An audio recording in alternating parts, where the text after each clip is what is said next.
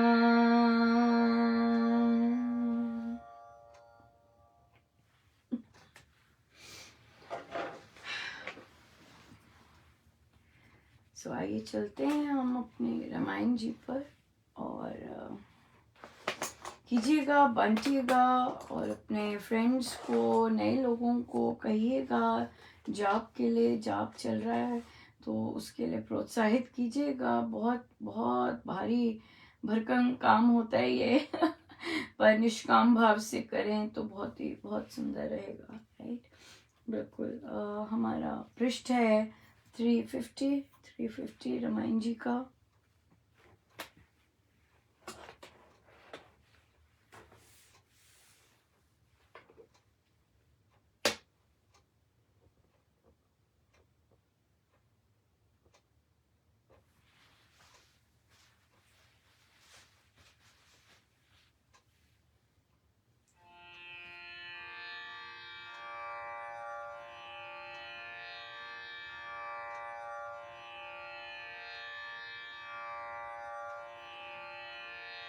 अग्निशिखा धूम्र से ज्यों घिरी असुर से त्यों तो ही चंद्र कला पर राहु आता असुर था सिया साथ दिखाता काले घन में बिजली जैसे गोद असुर में थी वैसे पद्म कमल पर नागिन काली भुजा असुर ने उस पर डाली नागन दीन सरस बनाले ऊंचे पर्वत शिखरों वाले करके सिंधु पार वे दोषी गया लंका में अधम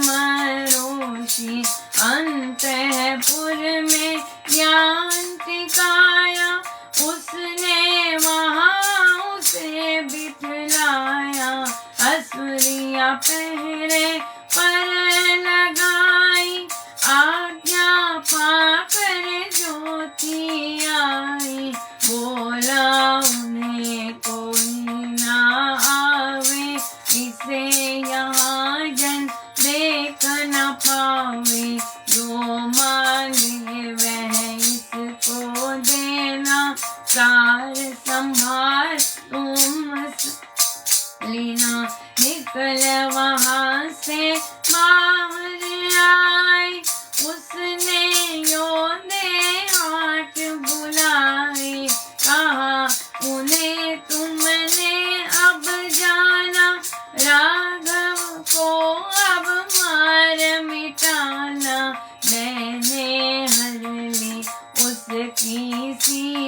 नहीं बचे वह तुमसे जीता। अनन करो जाकर कर घाती, बदला लो कर पालन जाति। पुनः लौट रच बहुत बहाने, सीता को वह लगा लुभाने। अतिशय सुंदर सदन दिखाने, रिद्धि सिद्धि संपत बतलाने। बोला सीता सुन मम बातें, यहाँ रहो सुख से दिन रातें। धन जन रत्न सर्व जो मेरे, आज से वे तो तेरे। बनो स्वामिनी सबकी रानी, तेरा है अब तो यह प्राणी। मारा आज बनी तुम मेरी, फिर नगरी जनता है तेरी। ओ प्रसन्न मेरी बन जाओ हर्ष, हो प्रसन्न मुझे सुख देनी। मधुर भाषिनी मन हर लेनी, हट छोड़ो मेरी बन जाओ हर्ष करो मम हर्ष बढ़ाओ। राघव मेल की न कर आशा, तुझे इससे होगी निराशा।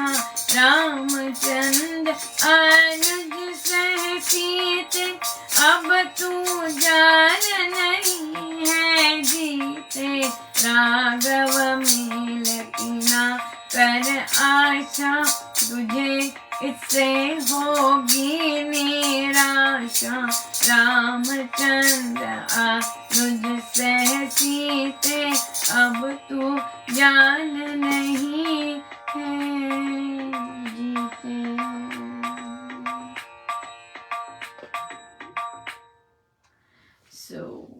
अब चल रही हैं, पकड़ी गई हैं। और जिस तरह चंद्रकला पर राहु आ जाता है, उनकी चांदनी छिप जाती है, वैसे असुर था। और वे काले घन में बिजली जैसे, वैसी वे वहाँ असुर के साथ थी। और कितने डिफरेंट वर्ड्स से डिस्क्राइब किया है महाराज ने। पद्म कमल पर नागिन काली, भुजा असुर ने उस पर डाली। सो नदी नाले सब ऊंचे पर्वत निकलते गए और सिंधु पार करके लंका में आ गए। और यान रखा और वहीं उसे बिठाया, और असुरियां पहरे पर लगाईं, और कि कोई ना आए इसके पास, इसे यहाँ जन कोई देख ना सके। जो मांगे ये इसको देना, सब कुछ तुम संभालो यहाँ से अब। और तो वहां से आए, अपने योद्धा बुलाए। अब उन्हें कहा कि राम को मार दो, मार के आओ। और तो फिर आए, वापस आया और सीता को लुभाने लगे। और हाँ, बहुत बहुत सुंदर महल दिखाने लगा कि भाई देखो, रिद्धि सिद्धि दिखाने लगा कि देख मेरी बातें सुन, यहाँ सुख से रहना। धन जन रत्न जितना कुछ मेरा है, आज से सब तेरा। स्वामिनी बनो, रानी बनो, ये सब तेरे प्राणी हैं। आज मेरी भार्या बन जाओ, फिर नगरी भी, जनता सब तेरी है। हो प्रसन्न, मुझे सुख देने दो। मधुर भाषिनी, हट छोड़ मेरी बन जा, हर्ष करो, हाँ मेरा हर्ष बढ़ाओ, है ना मेरा हर्ष बढ़ाओ, मुझे सुख दो, मुझे खुश करो। और फिर राघव, अब राघव मेल की आशा मत कर। अब वे तो बहुत निराशा होगी वहां पर। और इसलिए अब तू यही जान जा कि वे अब जीते नहीं हैं। सो कितने कितने प्रलोभन दे रहे हैं। पर बहुत इंटरेस्टिंग बात है यहाँ पे। जो स्त्री सारे का सारा सुख, सारा महल जो ऑलरेडी पली है उसमें, और उसको उन्हीं चीजों से लुभा रहे हैं, कितनी अजीब बात है। बुद्धि भ्रष्ट हो जाती है, सोचा नहीं जाता। तो तभी ऐसे हम दाव पेच करते हैं कि उसको उसी से लुभा रहे हैं जिसको वो ठुकरा के आई है, वो फिर से क्यों लेगी। और जिसको वो चीज़ चाहिए ही नहीं। तो या सो बहुत या बहुत बहुत इंटरेस्टिंग। यहाँ पे एक और चीज आप नोटिस करेंगे, जैसे जैसे जब भी रावण आया है, सी, सीता माँ कभी उसके आगे गिड़गिड़ाई नहीं है। गिड़गिड़ाई नहीं है कि जाने दे मुझे, ऐसा भी नहीं कहा। ऐसे भी नहीं भिक्षा नहीं मांगी, भीख नहीं मांगी कि मुझे दाने दे, जाने दे, ऐसा नहीं कहा। उनकी पर्सनालिटी देखने वाली है। और ना मत भेजो, कहीं भी उन्होंने किसी के आगे वे गुड़गुड़ाई नहीं है। मत भेजो मुझे, मत मत ऐसे मत करो, नहीं, बिल्कुल चंडे की तरह सदा ही खड़ी रही रावण के आगे। अभिमान, अभिमान के आगे चंडी की तरह खड़ी रही।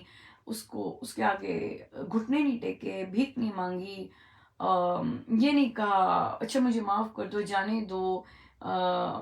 ऐसे ना, not at all, not even a single time. वो हम देखेंगे आगे भी, अकेले में बेशक रोई हैं, पर उसको ये सामने तो उन्होंने एक पल भी कभी नहीं ऐसा ऐसा कहा। उन्होंने कभी भी किसी के पल ऐसा नहीं कहा ये कि ये क्या हो रहा है, मुझे ऐसे क्यों कर रहे हैं, ready for any challenge, right, इस तरह से। बहुत ही सुंदर है। सो आइए हम लेते हैं, बहुत इंटरेस्टिंग क्वेश्चंस हैं, ऑब्जर्वेशंस हैं आज की, और हम उन्हें लेते हैं और हम सीखते हैं सब कि महाराज हमें क्या बताना चाह रहे हैं। और तो शुरू होते हैं आज आप लोग, हम लोगों की सुबह से और आप लोगों की शाम। और सत्संग था और एक भजन चल रहा था, बहुत सुंदर भजन था, बहुत सुर में भी था और बहुत मीठा था। गाने वाले भी बहुत बहुत सुंदर तरह से गा रहे थे। पर वहाँ पर जो वर्ड्स आए वहाँ वहाँ फिर सारे स्विच ऑफ हो गए। तो मेरे, जरूरी नहीं सबके, जरूरी नहीं सबने ध्यान भी दिया होगा कि, और सबसे बड़ी बात जो गा रहे थे उन्होंने भी नहीं ध्यान दिया कि वे क्या गा रहे हैं। तो अधिकतम साधक जो ड्यूटी कर रहे होते हैं, अधिकतम कुछ नहीं करते, पर ज्यादातर साधक राम उपासना ले रहे हैं। राम उपासना विश्वास की नींव है, राम नाम पर विश्वास की, परमेश्वर पर विश्वास की नींव डालता है। सो जब हम शब्द, महाराज के पहले शब्द लेते हैं, महाराज कहते हैं जब हम उपासना बिना सोचे समझे करते हैं तो फिर वो अपनी गति से चलते हैं। लेकिन अगर हम उपासना समझ कर करें तो बहुत वृद्धि होती है, राइट। सो भजन हम जब गाते हैं, चूज करते हैं, वहां पर हमें, अगर तो हम ट्यून के वजह से भजन बहुत अच्छा लिया है, बहुत अच्छा लग रहा है, या एक लाइन की वजह से मुझे बहुत अच्छा लगा है, पर बाकी बाकी सब ऐसे ही है, तो फिर उसे साइड पे रखना ज़्यादा अच्छा है, rather than कि परमेश्वर के आगे हम ऐसी बातें कर रहे हैं जो कि हम, जो जिसका हम अध्ययन कर रहे हैं, जिसकी हम प्रैक्टिस कर रहे हैं। तो बेचारे सादिक जी को लगा कि मुझसे कोई गलती होगी, गलती होगी। मैंने कहा गलती नहीं है, बट सोच बड़ी अलग है। भजन की सोच बहुत अलग थी, और उसमें था मैं भटक रही हूँ, मैं बहुत भटकी हुई हूँ और भटकती जा रही हूँ। मुझे तो ये गले से निकला ही नहीं, क्योंकि जब हम राम उपासना में प्रैक्टिस करते हैं कि राम नाम से, पहले तो राम नाम मेरे सहायक है, राइट। जो राम मेरे सहायक है तो मैं भटक कैसे सकती हूँ, सबसे पहली बात ये है। और जब राम मेरे सहायक, उसके बाद हमारा दूसरा संकल्प आता है कि राम नाम से मुझ पर अविरल कृपा बरस रही है। तो जब मैं मान रही हूँ कि मेरे ऊपर कृपा बरस रही है, तो मैं कैसे मानूं कि मैं भटक रही हूँ, है ना। कितना कॉन्फ्लिक्ट है थॉट में। उसके बाद और जो हम नेक्स्ट संकल्प लेते हैं वो ये होता है कि मैं राम नाम से मैं प्रभु के निकट जाती जा रही हूँ। तो जब भटका हुआ होगा वो तो अटका हुआ है, वो कहाँ से जाएगा। तो इसलिए वो भजन फिर इसीलिए लगा कि सोच के पढ़ के समझ कर भजन गाने चाहिए, क्योंकि मैं प्रभु को अर्पण कर रही हूँ। पर हाँ, अगर ये मुझे नहीं पता, मैं मेरी तो एक्सपेक्टेशन यही है कि जो रामोपासना ले रहे हैं वो भटक नहीं रहे भाई अब। उनमें स्थिरता आई है, उनमें रूपांतरण आया है, उसमें उनमें अब इधर उधर भटकाव नहीं है, इधर उधर नहीं सुनते, इधर उधर नहीं जाते, इंटरेस्ट ही नहीं होता कहीं जाने का।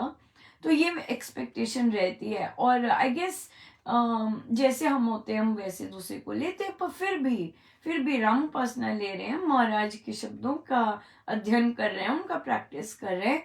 तो मतलब महाराज का तो कहना मानना ही है ना कि महाराज तो अमृतवाणी जी में भी कहते हैं कि भी राम नाम से कोई अटकता नहीं है, जो अटकेगा नहीं वो भटकेगा भी नहीं। लेकिन जो अटकेगा वो भटकेगा, महाराज के शब्द हैं ये। और महाराज कहते हैं जो भटकेगा वो भटकता ही रह जाएगा। सो इसलिए हम नहीं अटके, हम महाराज का कहना मान रहे हैं। जो कहना मान रहा है वो कैसे अटकेगा, जो कहना मान रहा है वो कैसे भटक रहा है, हो ही नहीं सकता। तो इसका मतलब पूर्ण रूप से यही है कि अगर राम नाम पे विश्वास नहीं है, कि अगर हम ये बोल रहे हैं प्रभु से कि मैं भटकी हुई हूँ प्रभु और मैं भटकती जा रही हूँ भगवान, तो फिर राम नाम पे तो विश्वास ही नहीं है। तो इसका मतलब जो उपासना है वो ऐसे ही चल रही है, समझ के नहीं चल रही कि मेरे देवाधिदेव कौन है और मेरे देवाधिदेव कैसे कार्य करते हैं, कैसे उनके काम होते हैं, ये हम समझ के ही नहीं कर रहे। सो इसलिए फिर मुझे तो लगा, मैं तो बच्चों को भी बोलती हूँ कि यूं ही मत भजन चूज किया करो जो कि आपसे संबंधित नहीं है। पहले गाने शुरू कर दिए थे, मैं घर छोड़ चला, अब मेरा कोई नहीं। अरे भाई अभी तो माँ बाप है मेरा कोई नहीं कैसे, मतलब संभव नहीं है ना उस पर। तो इसलिए सोच समझ के भजन अर्पण करने चाहिए कि जो हम प्रभु से बात कर रहे हैं, अरदास कर रहे हैं और दया मांग रहे हैं उनकी, तो अपने गुरु का जो शब्द यूज करते हैं, अपने गुरु जी सिखा रहे हैं उसकी तो उनके वो तो रखनी चाहिए कि गुरु मेरे सिखा रहे हैं कि राम नाम से मेरा अंदर ये हो रहा है, ये मेरे अंदर ये हो रहा है इस तरह से। सो इसलिए वो कमेंट भी आया कि भाई कौन, ऐसा नहीं हो सकता, भटके क्यों हम, जब हम इतने क्लोजली महाराज के आदेशों का पालन कर रहे हैं, क्यों कोई अटकेगा, कोई नहीं अटकेगा, अटक ही नहीं सकता है ना। ऐसा विश्वास होना बहुत जरूरी है। इसका मतलब अगर ऐसा विश्वास नहीं है तो राम नाम पे विश्वास नहीं है, फिर यूं ही तोते की तरह रट रहे हैं, विश्वास नहीं है राम नाम। राइट। सो ये दूसरा आया कि जब हम प्रचार के लिए निकलते हैं या प्रचार के लिए गुरुजन अपॉर्चुनिटी देते हैं, तो क्या चीज़ें इम्पोर्टेंट होती हैं देखने के लिए और क्या चीज़ ध्यान रखनी चाहिए। सबसे पहली बात तो है कि एकता होनी बहुत ज़रूरी है। आप समाज में जो लेके जाएंगे अपना बिहेवियर, अपनी थॉट्स, दूसरे यही कहेंगे इनके गुरु ऐसे हैं, गुरु पे आता है। अगर आप बाहर जाते हैं और कहते हैं कि मेरे सत्संग में आइए, ऐसे आइए, ऐसे आइए, तो आप अपने गुरु के बारे में अपने बिहेवियर से बहुत कुछ बताते हैं। अरे नहीं ये लोग तो बड़े वैसे हैं, ऐसे बोलते हैं। फिर अरे नहीं ये लोग तो बड़े पक्के हैं, अरे नहीं इनके यहाँ तो नियम बड़े पक्के मानते हैं, ऐसे ऐसे ऐसे होता है। तो गुरु की वो होती है, राइट। लेकिन अगर हमारे अंदर एकता नहीं है, हम बाहर जाके अपने को आगे रखते हैं,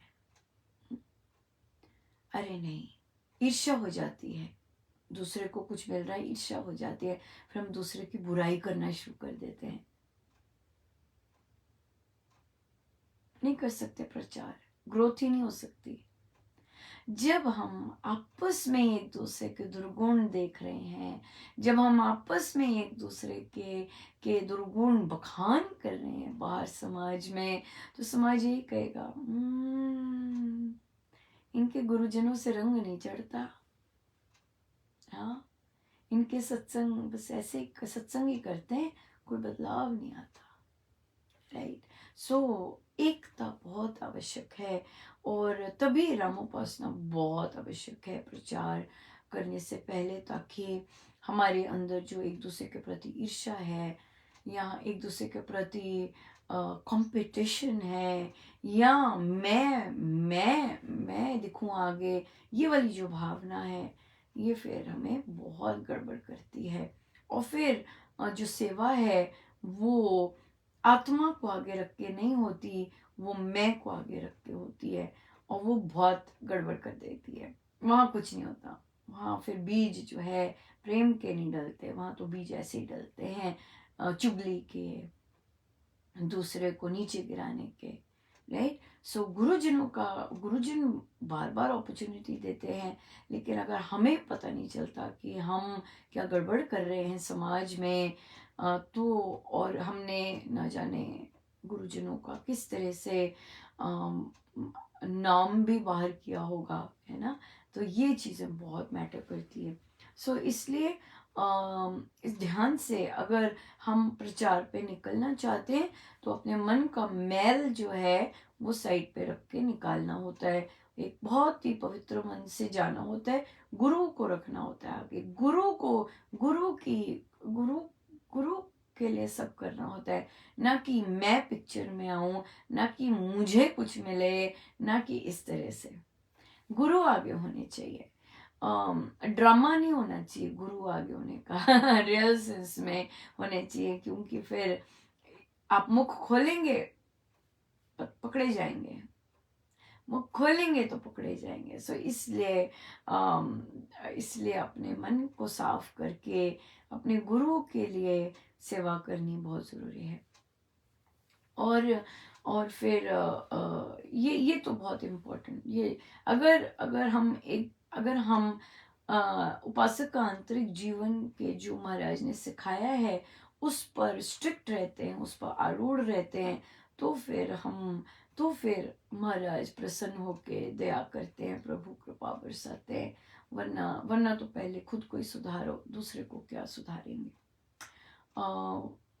फिर प्रचार के लिए जाना चाहिए, जितना भी कर सकें पॉसिबल। अगर हम ये देखें कि वो तो बहुत दूर है, ऐसा हो नहीं पाएगा, वहाँ वहाँ फिर अभी इसका मतलब है कि अभी महाराज देख रहे हैं कि अभी साधक रेडी नहीं है ये सब करने के लिए।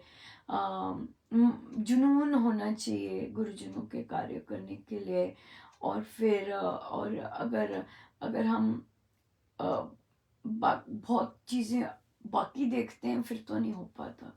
अगर हम अपनी कन्वीनियंस और अपनी चीज़ें देखते हैं फिर तो नहीं हो पाता, फिर हो ही नहीं सकता। वो तो गुरु ध्यान रखते हैं। अगर गुरु को लगता है कि नहीं नहीं, बस ऐसे वैसे सब कुछ, गुरु तो खाने का ध्यान रखते हैं, सोने का ध्यान रखते हैं, संसार का ध्यान रखते हैं, हर चीज़ का ध्यान रखते हैं। ओ माय गॉड, क्या क्या बताएं, हर चीज़ का ध्यान रखते हैं।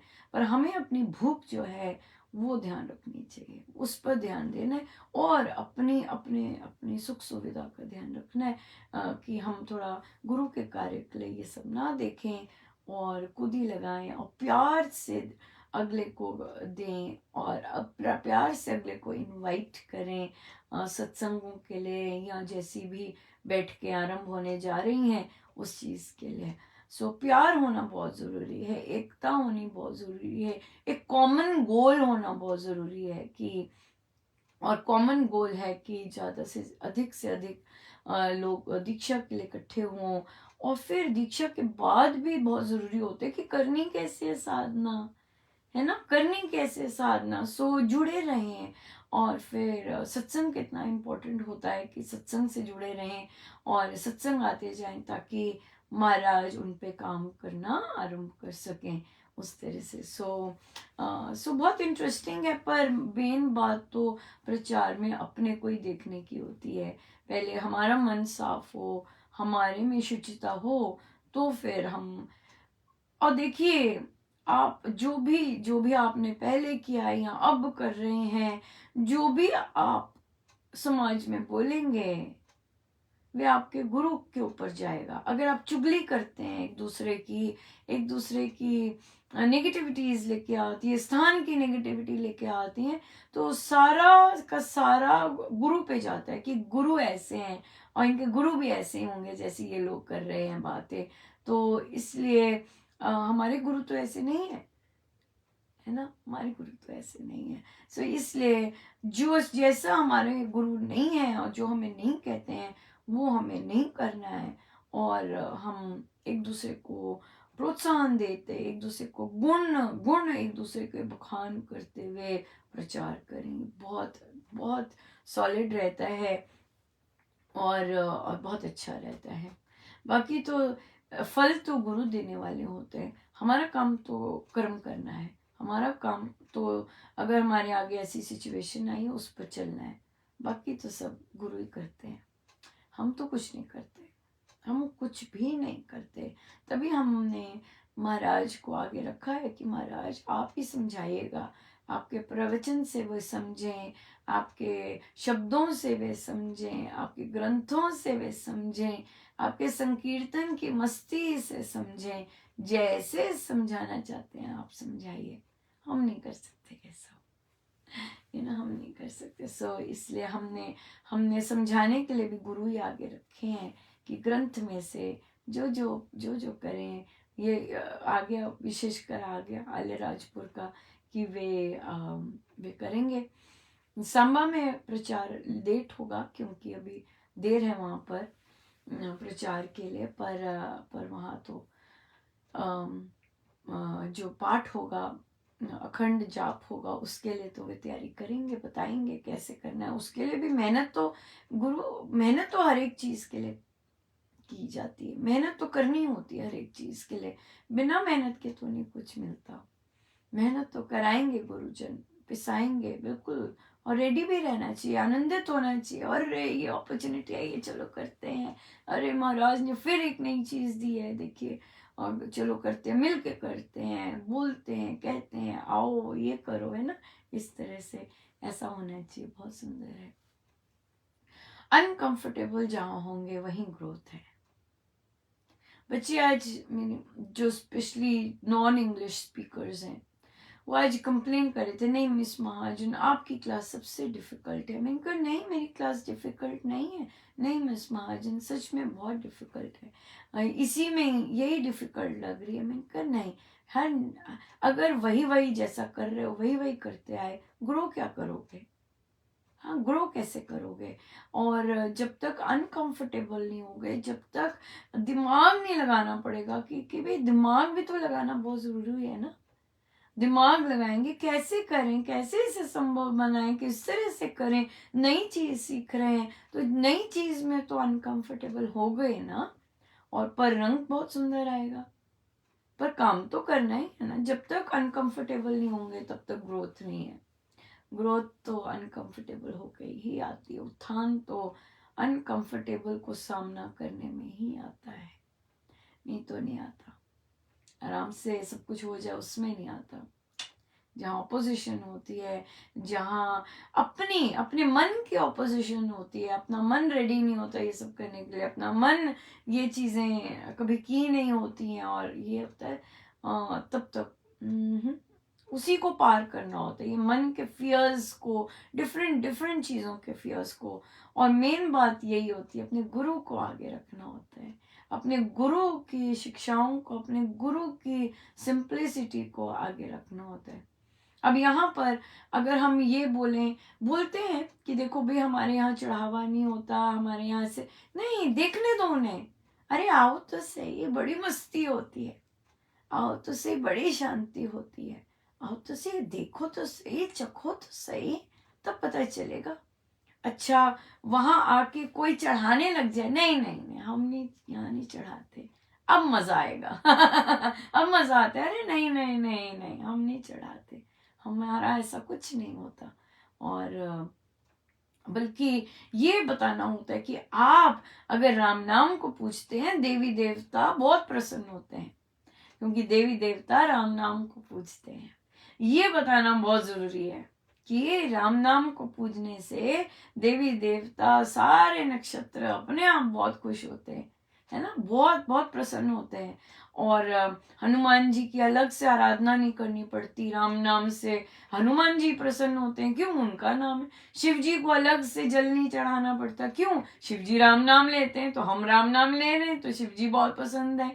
हाँ, सो सारे संतों को ले लीजिए, इधर संत वो संत, सो अलग अलग से पूजाएं नहीं करनी पड़ती है, क्यों, क्योंकि हम पार ब्रह्म परमेश्वर सबके बॉस का नाम ले रहे हैं, तो वो भी अपने बॉस का नाम लेते हैं, तो बड़े प्रसन्न है। सो इसलिए ये चीज बहुत बहुत इंपॉर्टेंट है कि राम नाम लेने से सारे देवी देवता बड़े ही प्रसन्न होते हैं, बहुत प्रसन्न होते हैं, बहुत आशीर्वाद देते हैं। आप देखिए, कल महाराज ने जो कहानी सुनाई अष्टावक्र की जी की, वे चले अपने पिता को, उनके पिता उनकी रिस्पेक्ट नहीं करते थे, उनके पिता ने उनको गर्भ में ही श्राप दे दिया था, पर पुत्र समझदार थे, पिता समझदार नहीं थे। पिता ने पिता को हीन भावना आ गई कि मेरा पुत्र मेरे से आगे है, लेकिन पुत्र को समझ थी, वो इन चीजों में नहीं पड़ा। तो जब पता चला कि पुत्र की पिता की बलि दी गई है, जल समाधि दी गई है, तो वो हराने चले उन्हें। और जब उन्होंने उनको हरा दिया, तब पता चला कि पिता तो किसी यज्ञ के लिए भेजा गया, उन्हें चुना गया था और भेजा गया था। पर यहाँ पर जब ऋषि आए वो यज्ञ करके, वे अष्टावक्र जी की इस निडरता और इस ये जो भाव था, निष्काम भाव से उन्होंने उसको हराया, ताकि सारे ऋषि मुनि फ्री हो जाएं, उसके फल हेतु उसके फल हेतु उनको कहा कि तू डुबकी मार, और उनका रूप सारा का सारा वापस आ गया। सो देखिए, जब हम निष्काम भाव से संतों की सेवा करते हैं, तो क्या कि क्या मिलता है हमें पता ही नहीं होता।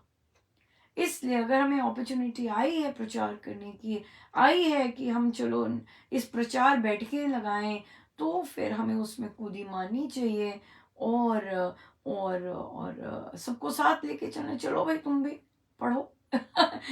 बोल ही रहे, स्वामी जी बोलेंगे इस बार, स्वामी जी बोलेंगे, तुम स्वामी जी को सुनते हैं क्या करते हैं, राइट। सो इसलिए ये स्थान का देखकर प्रचार करना बहुत क्योंकि देखिए, अपनी मन्नतों के लिए हर कोई बहुत कुछ चढ़ाने को बहुत तैयार है,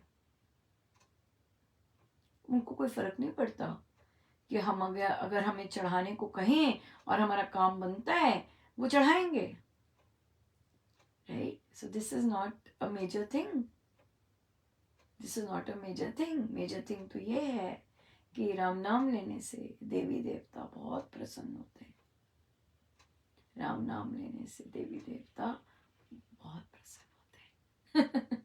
सो कीजिएगा, आया है, प्रभु ने कृपा की है बड़े लोगों पर, और देखते हैं कैसे लेके जाते हैं, वे कैसे एकजुट होते हैं, कैसे एक दूसरे को सपोर्ट करते हैं, और सब। सो बहुत बहुत धन्यवाद गुरुजनों, जय जय राम।